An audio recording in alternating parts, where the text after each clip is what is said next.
अस्सलाम वालेकुम साथियों, ये 3 क्लिप्स जो हैं हमने अपलोड किए। बहुत ही भारी टॉपिक और कोशिश की कि ज़्यादा से ज़्यादा अम्मी और मियाँ साहब जो हैं वो इसमें बात कर सकें। खामोशी से सुनते रहे, वो उनकी राय थी, उनका नज़रिया जो उन्होंने बयान किया, उनकी सोच। हर शख्स ये इख्तियार रखता है कि वो एक अपना नज़रिया रखे और उस पर वो अपनी ज़िंदगी गुजारे। तो किसी के बारे में ये कह देना कि किसकी राय सही है, किसकी गलत है, कौन क्या करे, कौन क्या ना करे, ये किसी दूसरे के इख्तियार में नहीं हुआ करता है। हर शख्स अपने हालात के मुताबिक फ़ैसले किया करता है और सही समझ के किया करता है, चाहे वो फ़ैसले कितने ही गलत क्यों ना हो। उस वक्त और मौके की नज़ाकत से जो फ़ैसले हुए होते हैं वो उसने सही समझ के ही किए होते हैं। बाद में उनके नताइज बताया करते हैं कि वो फ़ैसले सही थे या नहीं थे। हमने बहुत चाहा और बहुत से साथियों ने भी कहा, और हमारी बातों से भी बहुत से साथियों को अंदाज़ा हो ही जाता होगा कि हमारी बेटी अगर उस कन्वर्सेशन का हिस्सा होती तो वहाँ पर धमाके हो रहे होते। तो वो आज की दुनिया की पैदावार है। तो यहाँ पर जो हमारा ये एक बजियास का प्लेटफॉर्म है, यहाँ पर एक उम्र के लोग नहीं हैं, ना ही सिर्फ लेडीज़ हैं, ना ही सिर्फ जेंट्स हैं। यहाँ पर बॉयज़ भी हैं, गर्ल्स भी हैं, बहुत छोटे छोटे बच्चे भी हैं और नानियाँ दादियाँ भी हैं। हम जो यहाँ पर दिखाते हैं या बताते हैं या बयान करते हैं वो बिल्कुल हमारी एक आम जिंदगी है जो हमारे साथी यहाँ पर देख सकते हैं। जो टॉपिक हमने यहाँ पर डिस्कस किया, इससे पहले भी हम बारहा इस किस्म के टॉपिक्स जो हैं वो यहाँ पर डिस्कस कर चुके हुए हैं। हकूक़ व फ़राइज़ के हैं, हम माएँ के हैं, और दूल्हा वांटेड एक और क्लिप है यहाँ पर। तो बहुत कुछ जो है वो उसमें भी बयान हो चुका हुआ है। जो सबसे सही वक्त होता है हमारे बात करने का या अपने साथियों से मुखातिब होने का या सही तौर पे फोकस करते हुए एक नुक्ते के गिर्द चक्कर लगाने का, वो रात का वक्त होता है जब सब काम ख़त्म हो चुका होता है, भाग दौड़ ज़िंदगी की जो है वो ठहरने को होती है। उस वक्त हम जाते हैं कंप्यूटर पे और हम पढ़ते हैं अपने साथियों के कमेंट्स। तो यहाँ पर इस प्लेटफॉर्म पे हम किसी का कमेंट लाइक करें, हार्ट दें ना दें, थम्स अप दें ना दें, लेकिन तमाम कमेंट्स जो इस चैनल पर हैं, बजियास कुकिंग के यूट्यूब चैनल पर, वो हम पढ़ते हैं, खुद पढ़ते हैं। और कोई कोई है ऐसा जिसका हम जवाब दे पाते हैं, लेकिन ये बहुत ज़रूरी है कि उन पर हम नज़र डालें। उससे हमें बहुत हद तक अंदाज़ा हो जाता है कि ज़माना कहाँ को जा रहा है, सोच कहाँ को जा रही है। हमारी सोच, हमारा नुक्ता नज़र, हमारा पॉइंट ऑफ व्यू हमारे घर वालों से भी, जैसे आम तौर पर वहाँ भी कमेंट्स होते हैं कि एक ही मिजाज के और एक ही सोच के लोग जो हैं वो इस घर में बसते हैं, तो ऐसा नहीं है। हम सब बहुत मुख्तलिफ हैं। हमारे साथ गुजारा आसान नहीं है क्योंकि हम एक ट्रेन का डिब्बा नहीं थे। जैसे रेलगाड़ी होती है, एक आगे इंजन होता है, उसके पीछे पीछे सारी जो बोगियाँ होती हैं वो चला करती हैं। हम शायद एक ऐसे इंसान नहीं थे। हम एक ऐसे इंसान थे जो सोचता था, हम एक ऐसे इंसान थे जो चाहता था कि मामले की जड़ को पकड़े।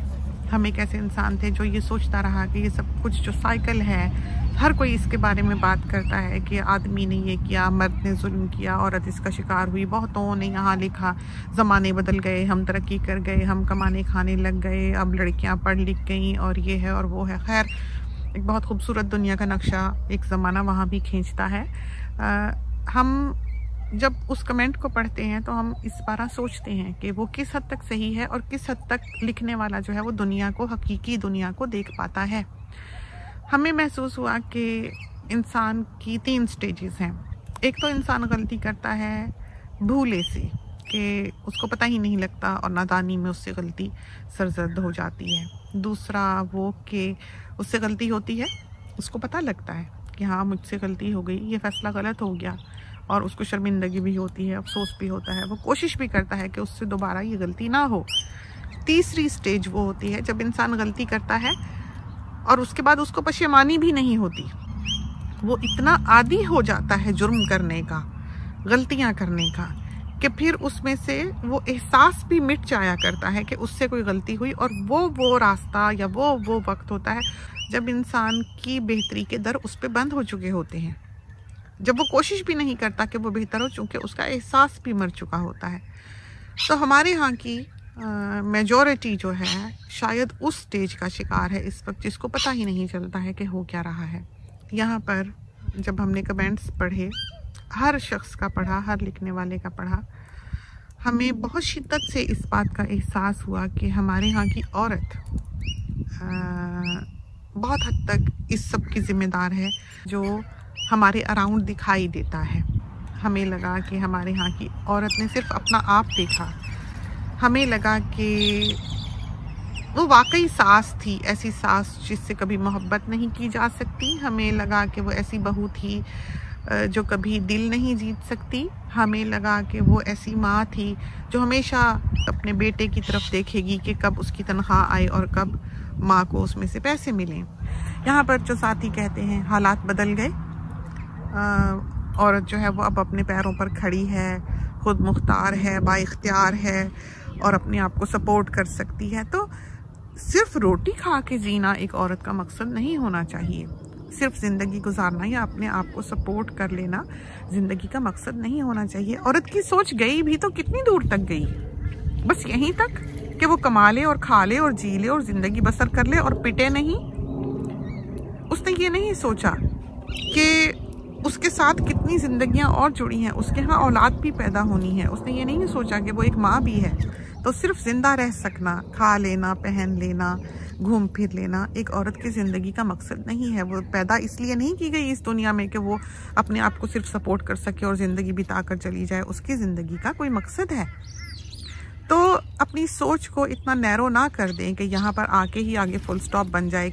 एक औरत जो है वो माँ बनती है, उसकी शादी होती है, चलो हस्बैंड अब्यूजिव है, जो भी है, जैसे भी है, वो मामला बिल्कुल अलग है, लेकिन आखिर उसके यहाँ एक औलाद होती है। अगर वो औरत कमाने वाली है, वो बेचारी प्रेगनेंसी में भी कमाएगी, फिर उसके यहाँ बाल बच्चे पैदा होंगे तो वो उनको छोड़ के कहाँ जाएगी। फिर जब औलाद होश संभालने लगेगी तो खड़े होकर सबसे पहले माँ को ये कहेगी, तू तो नौकरी करती रही, हमें तो किसी और ने देखा, तूने तो हमें वक्त नहीं दिया। क्या करेगी फिर वो औरत? फिर एक दलदल से निकल के वो दूसरी दलदल में पड़ी हुई होगी। तो औरत को अपनी सोच को वुसअत देनी चाहिए, उसको इस बात पे फोकस करना चाहिए कि उसकी ज़िंदगी का मकसद सिर्फ ये नहीं है कि वो अपने आप को सपोर्ट कर ले या खुद गुजारा कर ले या आदमी से ना पिटे या एब्यूजिव रिलेशनशिप से निकल के ये समझे कि उसने अमेरिका को फतह कर लिया। तो हमारे यहाँ की औरत की सोच भी जो थी वो उसके गिर्द ही घूमी कि वो खा ले, वो पी ले, वो पहन ले, वो घूम ले, उसकी अपनी ज़िंदगी हो, उसकी अपनी लाइफ हो, उसकी अपनी फ्रीडम हो, वो मर्द की मोहताज नहीं। उसने ये नहीं सोचा कि उसके यहाँ औलाद जो होने वाली है उसकी तरफ क्या फ़राइज़ हैं। उसने ये नहीं सोचा कि उस सारे साइकिल में जो उसने अपने लिए बनाया है, जो उसने ख्वाबों के महल बनाए हैं कि वो पढ़ गई, वो लिख गई, वो कमाने लग गई, वो अपने आप को सपोर्ट करती है, अब वो मर्द की मोहताज नहीं रही, अब वो मर्द के शाना बशाना चलती है। उसने ये नहीं सोचा कि वो एक माँ भी बनेगी। उसने ये नहीं सोचा कि उसका काम है उन बच्चों की, उस औलाद की तरबियत करना जो उसकी झोली में डाली गई है। सिर्फ अगर हमारे यहाँ की औरत ने इस चीज़ पर फोकस किया होता कि वो अपने बेटों की तरबियत कर दे, तो हमारी औरत आज यूं ना पिस रही होती, आज उस दलदल में ना पड़ी होती जिसमें कि वो पड़ी हुई दिखाई देती है। आज का मर्द अब्यूजिव ना होता, रिस्पेक्टफुल होता। एक औरत है, वो पढ़ी लिखी है, उसकी शादी होती है, उसके यहाँ औलाद पैदा होती है, उसका शौहर अगर उसके साथ अच्छा नहीं है या अगर वो किसी अब्यूजिव रिलेशनशिप में है तो वो क्या करेगी? बहरहाल वो अकेली नहीं है, बहरहाल उसके बाल बच्चे भी होंगे जहाँ वो ब्याही जाएगी। अब बाहर का माशरा है, आप यहाँ देख लें, हर कोई पढ़ा लिखा है, हर कोई जॉब कर रहा है, औरत बहुत इंडिपेंडेंट है, लेकिन औरत फिर भी बंधी हुई है। इसलिए बंधी हुई है कि उसके यहाँ औलाद है, वो माँ है, उसका सबसे बड़ा मकाम, सबसे बड़ा दर्जा जो है वो ये है।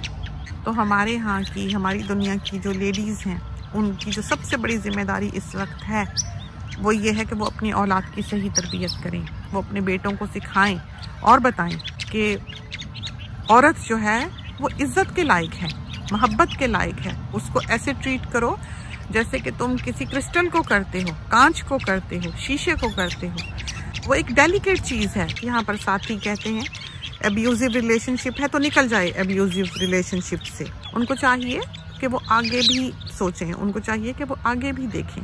वो चीज़ हम महसूस करते हैं कि हमारे बच्चों को भी दिखाई नहीं देती है। उनको ये पता ही नहीं है। वो इस तरह की दुनिया के हैं कि अगर कहो कि इसको भूख लगी है, इसके पास रोटी नहीं है, तो हमारे बच्चे कहेंगे ब्रेड क्यों नहीं खा लेता।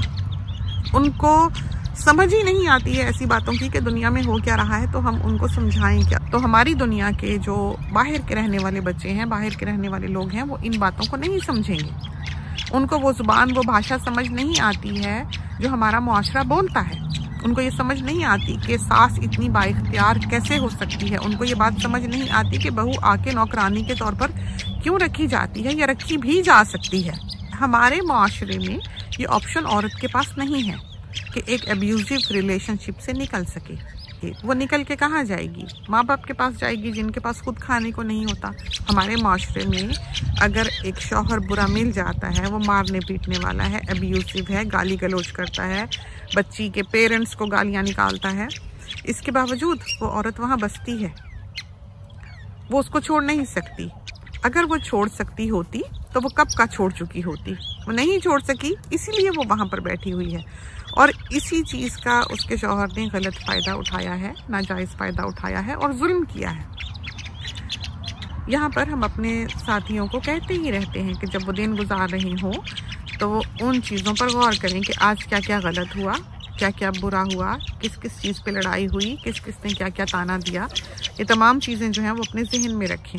और जब वो देख रहे हैं कि उनका बच्चा ये कुछ देख रहा है, तो रात को वो अपने बच्चों के साथ बैठें और उनको बताएं कि आज ये जो हुआ ये गलत हुआ, ये यूँ नहीं, यूँ होना चाहिए था, ऐसे नहीं ऐसे होना चाहिए था। इससे ये है कि ये सब कुछ उस बच्चे के लिए अपनी अपनी जगह पे आ जाएगा। कल को जब वो अपनी प्रैक्टिकल लाइफ में आएगा तो उसको पता होगा कि उसने क्या करना है और क्या नहीं करना, और किस चीज़ के क्या कॉन्सिक्वेंसेस हुआ करते हैं।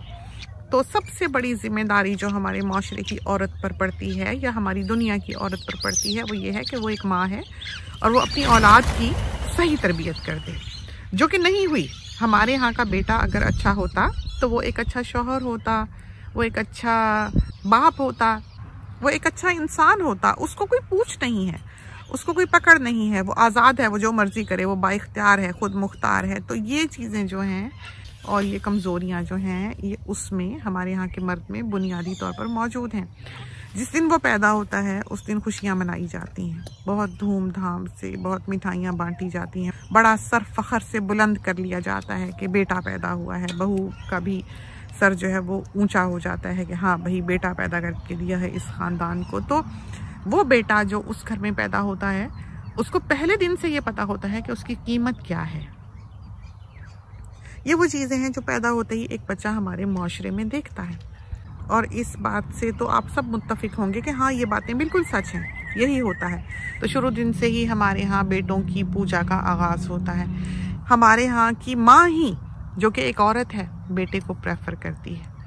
सबसे पहले तो वो ही एक लड़की के, एक बच्ची के नंबर काट देती है। तो और किसी ने फिर उसे कहाँ बिठाना था। माँ बाप के घर में ही बच्ची अदना जानी जा रही होती है, तो ससुराल में जाकर उसको क्या इज्जत मिल जानी है। तो हमारी नज़र में हम अगर ये कह दें कि बच्चियों को पढ़ाना चाहिए, लिखाना चाहिए और प्रोफेशनल बनाना चाहिए, वो सब कुछ ठीक है। अगर उनको ज़हानत अल्लाह ताला ने दी है तो वो आसमान छुएं, जहाँ चाहती हैं वहाँ पहुँचें। एक बच्चा और बच्ची दोनों बिल्कुल बराबर हैं। जो राइट एक बच्ची की तालीम हासिल करने का है, बिल्कुल वही राइट एक लड़के के तालीम हासिल करने का है, बल्कि बच्ची की जिम्मेदारियाँ ज़्यादा हैं। हम ये चाहते हैं कि हमारी बच्चियाँ इस लिहाज से दोनों फील्ड्स में एक्सेल करने वाली हों, दोनों तरह से ज़िंदगी को सक्सेसफुली गुजारने वाली हों। वो अगर माँ हो तो एक अच्छी माँ हो, अगर वो एक बीवी हो, हाउस वाइफ हो, तो एक बहुत अच्छी ब्रिलियंट हाउस वाइफ हो, अगर वो एक डॉक्टर हो, एक पायलट हो, एक लॉयर हो, तो वो उस फील्ड में एक्सेल करें। लेकिन बच्चियों की जो जिम्मेदारियाँ हैं वो ज़्यादा हैं। औरत की जिम्मेदारी ज़्यादा होती है। मर्द तो घर का जाता है, कमाता है, आ जाता है घर में, औरत आती है। तो बहरहाल औरत ने आदमी के आगे खाना रखना है। आदमी भी रख देते हैं, आदमी भी कर देते हैं, लेकिन अपने मियाँ साहब के लिए हम ये पसंद नहीं करते कि वो खाना पकाएं, सालन बनाएं या वो बर्तन वगैरह धोएं, सिर्फ इसलिए कि हमें लगता है कि आदमी की एक रिस्पेक्टफुल जगह है, कि वो घर का निगरान है, घर का बड़ा है, हेड ऑफ द फैमिली है और उसकी एक इज्जत की जगह है। तो ये एक तरीका है जो हमने अपनाया है अपनी ज़िंदगी में, रिस्पेक्ट देने का, कि हम पसंद नहीं करते कि हमारे होते हुए हमारे मियाँ साहब जो हैं वो बर्तन धोएं। हाँ, अगर अकेले हैं तो ज़रूर करेंगे, करते हैं, बल्कि उनकी कोशिश होती है कि वो बढ़ के काम हमारे हिस्से का भी कर लें। तो इस तरह की आदत नहीं है, ये तो म्यूचुअल अंडरस्टैंडिंग की बातें होती हैं आपस में कि घराना किस तरह पर सक्सेसफुली खुशी खुशी चल सकता है। जहाँ तक हम ये कहें कि हम मर्द और औरत को बराबर समझते हैं, औरत और मर्द का कोई मुकाबला नहीं है कि एक दूसरे के साथ compete करें। औरत अपनी जगह अपनी जिम्मेदारियां अदा करती है, मर्द जो है वो अपनी जगह अपनी जिम्मेदारियां अदा करता है। दोनों की अलग अलग ड्यूटीज़ हैं और बहरहाल दो एक सी पावर्स जो हैं वो एक जगह पर नहीं रह सकती। जो दुनिया का निज़ाम कायम किया गया है वो इस तरह पर नहीं है, एक सेटअप ऐसा नहीं है, उसमें एक वहदानियत का होना ज़रूरी है। जहाँ पर दो बराबर की ताकतें होंगी वहाँ पर फिर क्लैश होगा, लड़ाई होगी। यही वजह है कि औरत पर आदमी को निगरान बनाया गया है। ये नहीं कि उसका एक रूलर है, ये नहीं कि उसका एक मालिक है, ये बात नहीं है। मालिक हम सबका एक ही है जिसने हमें बनाया है। मर्द को निगरान बनाया गया है कि उसको प्रोटेक्ट करे, उसको बचाए, उसकी हिफाजत करे, उसका ख्याल रखे, उसके लिए कमा के लेके आए। तो एक तरह से जो अच्छा शौहर है वो बीवी के लिए सब कुछ करता है, अपनी ज़िंदगी के साथी के लिए सब कुछ करता है, और उसके बदले में बीवी सब कुछ जो घर बार घर हस्ती बाल बच्चे जो कुछ उसका है उसके लिए बनाती है, संवारती है, रखती है, ख्याल करती है। अब हमारी अम्मी हैं, अभी तक जब वीकेंड होता है, हालांकि उम्र हो गई अब तो, सुबह 6 बजे ताज़ा आटा गूंद के और बेलन निकाल के, खुशका निकाल के तवा चूल्हे पे रख के बैठी हुई होती हैं कि हमारे मियाँ साहब ने उठना है तो पराठा बना के दें। ये नहीं है कि उनको कोई डर है। तो ये रख रखाव थे पुराने वक्तों के, जो आजकल की नस्लों में बिल्कुल दिखाई नहीं देते हैं। आजकल तो तू मैं का ज़माना आ गया। छोटी छोटी बातों पे घरों में लड़ाइयाँ होती हैं कि उसने ये नहीं किया, वो कमा के लाई तो उसने घर में नहीं खर्चा, मैं कमा के लाता हूँ, मैं क्यों खर्चूँ। तो दीन यहाँ पर बीच में आता है। दीन जो गाइडलाइन सेट करता है वो यहाँ करता है, और उसने यूं ही गाइडलाइन सेट नहीं की हुई, उसने हमारे भले के लिए की हुई है, क्योंकि उसको पता है कि इसके कॉन्सिक्वेंसेस क्या होंगे। अगर औरत कमा रही है तो उस सारे पैसे पर जो वो कमाती है उसका इख्तियार है। आदमी को ये पूछने का भी हक नहीं है कि उसने वो सारा पैसा कहाँ किया है, जबकि मर्द की कमाई में औरत हकदार है। तो औरत के हकूक देखें जो कि दिए गए हैं, इन बातों को समझें। अब मर्द की अपनी एक जगह है और औरत की अपनी एक जगह है। मर्द के अपने हकूक व फ़राइज़ हैं, औरत के अपने हकूक व फ़राइज़ हैं। दोनों को उनको समझना चाहिए। दोनों कोई बराबर की पावर्स नहीं है कि एक दूसरे के साथ लड़ते ही रहें सारी ज़िंदगी। हाँ, ताकत मर्द में ज़्यादा है, फिजिकली मर्द ज़्यादा स्ट्रॉन्ग है। जहाँ पर इस बात को समझने का ताल्लुक है, बराबरी को समझने का ताल्लुक है, तो हाँ, अगर वो दोनों एक सा गुनाह करते हैं तो दोनों की सज़ा बराबर है। बराबरी यहाँ है कि जज़ा और सज़ा जो है, रिवॉर्ड जो है, ब्लेसिंग्स जो हैं, दुआएं जो हैं, इस चीज़ में बराबरी है इंसान की, मर्द और औरत की। कि दोनों अगर इम्तिहान में बैठते हैं तो एग्जामिनर ये नहीं देखता कि ये लड़की का किया हुआ पेपर है कि लड़के का किया हुआ पेपर है, बल्कि उनको उनकी परफॉर्मेंस पर जज किया जाता है। तो इस तरह की बराबरी है जिसके हम कायल हैं। हमारे यहाँ जो इस सिचुएशन की इंटेंसिटी को नहीं जानते, शिद्दत को नहीं जानते कि एब्यूजिव रिलेशनशिप से निकलना कितना मुश्किल होता है, वो तो बाहर बैठे आराम से कह देते हैं कि आदमी अगर बदसलूकी करता है तो औरत क्यों बसे। वो ये नहीं जानते कि औरत के पास अगर भागने का रास्ता होता तो वो कब की भाग चुकी होती। वो बेचारी मजबूरी को पिटती है, खुशी से नहीं पिटती है। ये नहीं कि उसमें अकल नहीं है, समझ नहीं है। मजबूरी ये है कि वो कुछ कर नहीं सकती, वो कहीं जा नहीं सकती, वो कहाँ जाएगी। उसकी स्टेट उसको कोई प्रोटेक्शन नहीं देती है। हमारे यहाँ जो डेवलपिंग कंट्रीज़ हैं कोई प्रोटेक्शन नहीं है। अभी तो शौहर चौकीदार के तौर पर आपके दरवाजे पे बैठा है, जो मार रहा है, पीट रहा है, अंदर जो भी कर रहा है। कल को अगर वो चौकीदार भी उठ जाएगा तो वो बिल्कुल खुले आसमान के नीचे है और हर किसी का निशाना बनने के लिए बेयारो मददगार पड़ी है। ना उसके बच्चों को कोई रोटी देगा, समझे सड़क के किनारे पड़ी है। तो ये वो मसाइल हैं, ये वो परेशानियां हैं हमारे माशरे की, जिनसे निकलना इतना आसान नहीं है, जिनके बारे में सिर्फ ये सोच लेना कि अच्छा नहीं है तो छोड़ दे। ये सोल्यूशन हमारे यहाँ की औरत के पास है नहीं। तो बहुत मुश्किल मामलात हैं, डिपेंड करता है आप कहाँ हैं, किस माशरे में हैं। हाँ, बाहर रहने वाली औरत को जो एक ऐसे माशरे में बसती है जहाँ पर एक सोशल सिक्योरिटी सिस्टम है, जहाँ पर स्टेट की एक प्रोटेक्शन जो है वो हमारे यहाँ की औरत को हासिल है। वो अगर आदमी उसका अब्यूजिव है वो कल की छोड़ती आज छोड़ दे। और बाहर के ममालिक में आदमी की इतनी ज़रूरत होती भी नहीं है, क्योंकि उसको फिर भर्ती कर लिया जाता है अगर वो हाथ उठाता है तो, क्योंकि उसके पीछे स्टेट खड़ी है।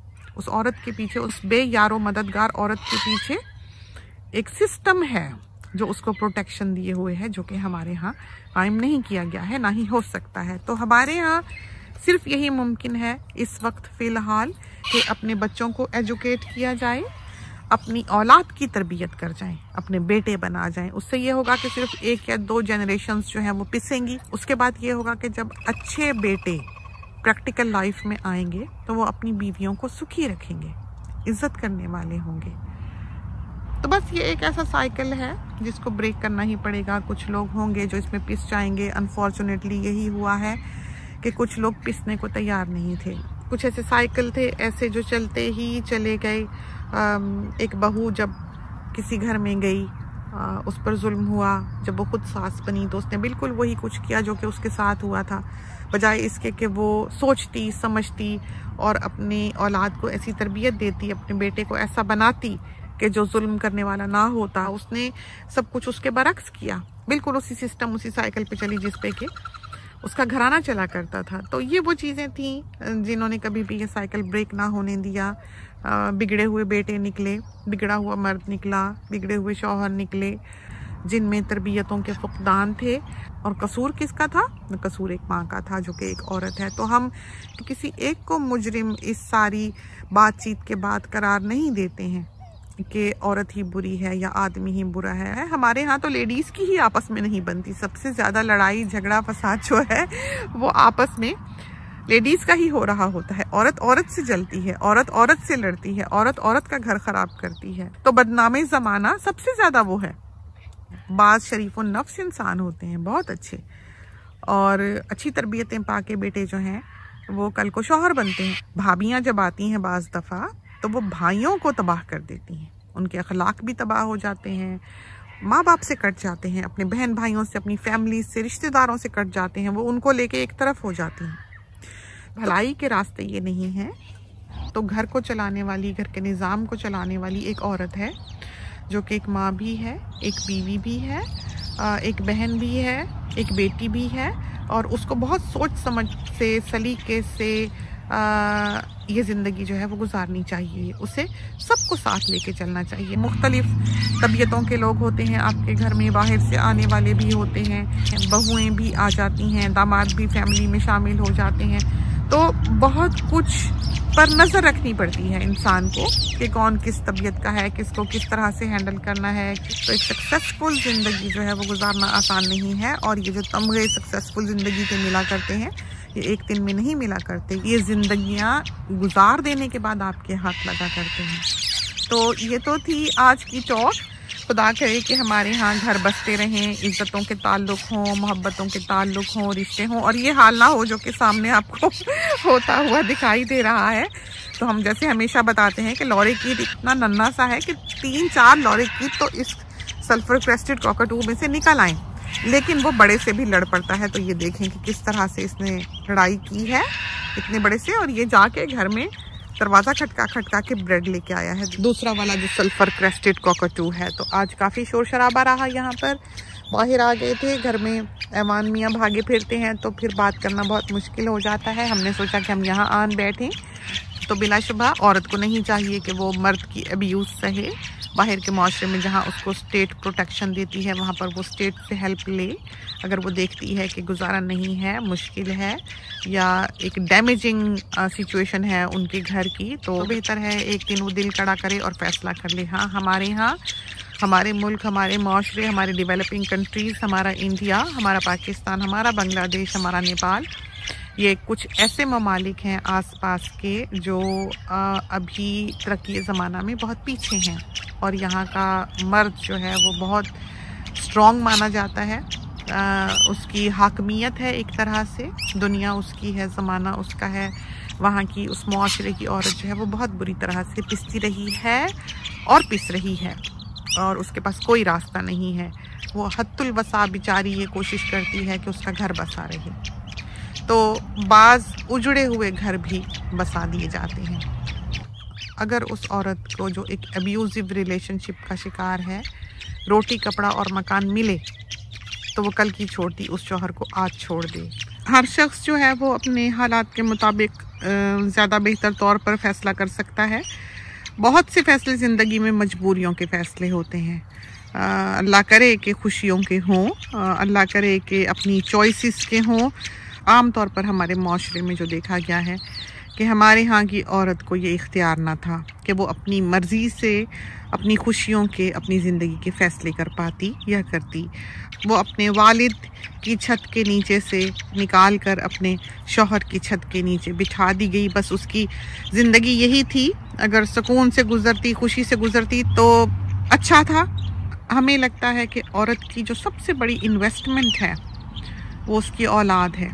वो नेक निकले, अच्छी निकले, मोहब्बत करने वाली निकले, वफ़ादार निकले, सच्ची निकले, दीनदार निकले, बाखलाक निकले, बाकिरदार निकले।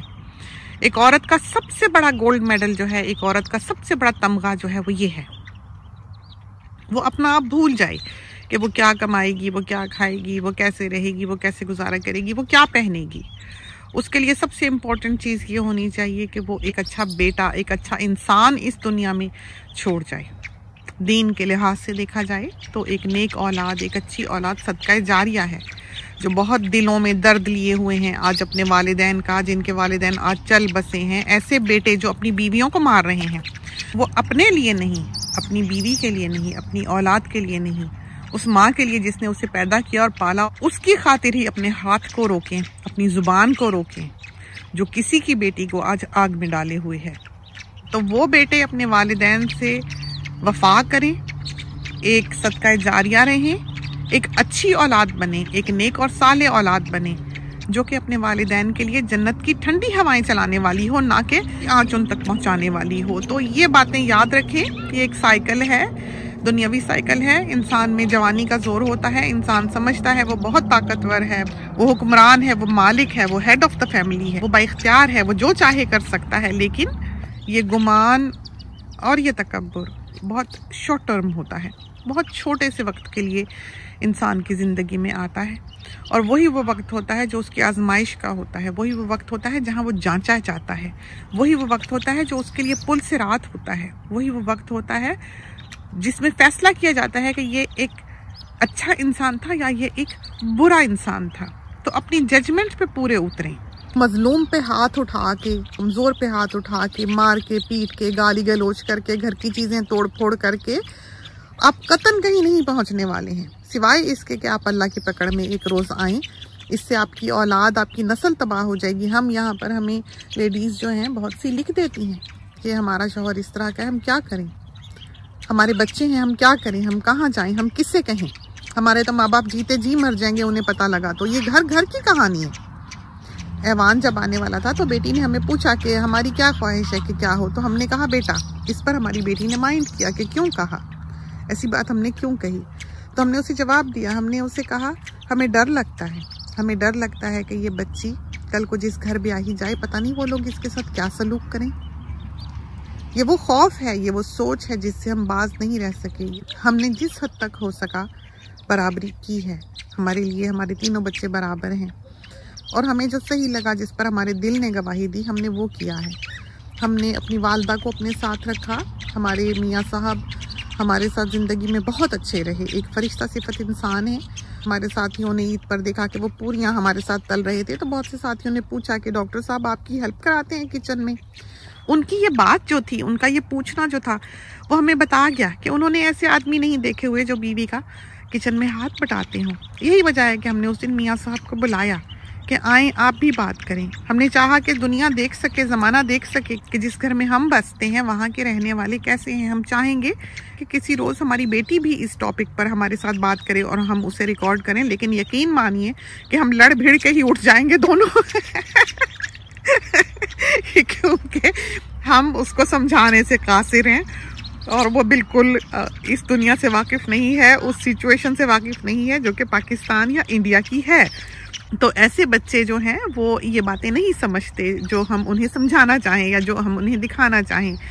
तो बहरहाल अल्लाह करे कि हर बच्ची को एक अच्छा साथी नसीब हो, अल्लाह करे कि हर घर सुखी हो, खुशहाल हो, और हर आदमी जो है वो ये सोचे कि किसी की बेटी को ब्याह के लेकर आया है, उसकी इज्जत करे, उसकी कदर करे।